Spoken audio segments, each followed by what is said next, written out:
বাংলাদেশ থেকে ১ মাস পর দুবাই এসে কি, কি বাজার করলাম সম্পূর্ণ ভিডিওটি দেখতে আমার সাথেই থাকুন। Hello guys, welcome to my channel sweeties lifestyle in Dubai and welcome to my another blog video. কেমন আছেন আপনারা সবাই? আশা করি সবাই অনেক বেশি ভালো আছেন। আজকে বাজারে এসে একটা অন্য ধরনের সবজি দেখতে পেলাম। এতদিন দেখে এসেছি বাঁধাকপি সবুজ কালারের হয়ে থাকে, কিন্তু না, আজকে বাজারে এসে দেখলাম পার্পেল কালারেরও বাঁধাকপি হয়। তো আমি একটা বাঁধাকপি নিয়ে চলে আসলাম ক্যাপসিকামের কাছে, কারণ সবজির সাথে ক্যাপসিকামটা অবশ্যই লাগে। আর ক্যাপসিকাম নিয়ে আমি ভেন্ডি নেওয়া শুরু করলাম। বাজারে আসলে আমি যদি ভেন্ডি নেই তাহলে সব থেকে বেশি সময় আমার এইখানেই লাগে, কারণ এগুলো অনেক সময় ধরে দেখে বেছে নিতে হয়। এতদিন বাজারে করল্লার কেজি 12 দেরহাম ছিল, কিন্তু আজকে 3 দেরহাম লাগিয়েছে দেখে আমার জামাই তো মহা খুশি। সে আমাকে বলতেছে বেশি করে করল্লা নিয়ে নাও, কারণ এটা তার ফেভারিট সবজি। তারপর করল্লা নিয়ে আমি চলে আসলাম বেগুনের কাছে, কারণ আমি বেগুন রান্না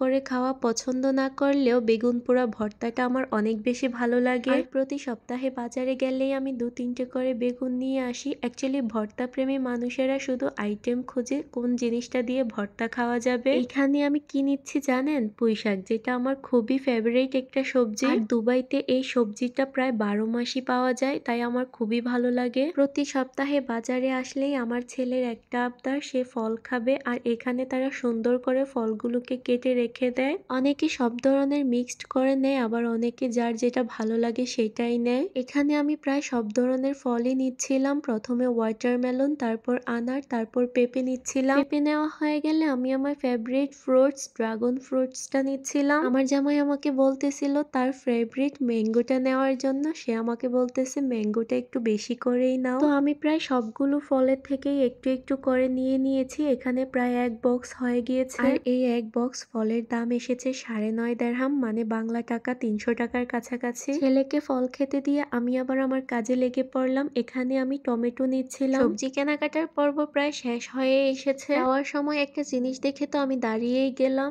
এই হচ্ছে ছোট কমলা। এই ছোট কমলাগুলো আমার এতটাই পছন্দের আর এতটাই মিষ্টি হয়ে থাকে যে আমি বাজারে গেলেই এগুলো নিয়ে আসি। আর এগুলো খেতেও অনেকটা সুস্বাদু হয়ে থাকে, আমার কাছে তো খুবই ভালো লাগে। ফাইনালি একটা ডিমের খাঁচি নিয়ে সোজা চলে আসলাম এগুলোকে বিল করাতে। ট্রলি থেকে সবগুলো জিনিস এখানে আমি রাখলাম, আর উনি এখানে এগুলো স্ক্যান করে করে বিল দেখছিলেন। সবগুলো স্ক্যান করা হয়ে গেছে। এখানে এই বয়টা আমাদের ব্যাগে আমাদের সামানগুলো তুলে দিচ্ছিল। বাহিরের দেশগুলোতে এই জিনিসগুলোই ভালো লাগে। বাজারে গেলে কোনো ক্রাউড নেই, সবাই যার যার মতো চুপচাপ যার যেটা প্রয়োজন সেটাই নিয়ে নিচ্ছে। এক কথায় রিল্যাক্সে সব কাজ করা যায়। তো ফাইনালি এখন বাসায় যাওয়ার পালা। ভিডিওটি ভালো লাগলে অবশ্যই লাইক, কমেন্ট এন্ড শেয়ার করবেন। দুবাই সম্পর্কে যে কোনো ভিডিও দেখতে আমার চ্যানেলটিকে সাবস্ক্রাইব করে পাশে থাকা বেল আইকনটিতে ক্লিক করে দিবেন। দেখা হচ্ছে নেক্সট ভিডিওতে। সে পর্যন্ত সবাই ভালো থাকবেন, সুস্থ থাকবেন। আল্লাহ হাফেজ।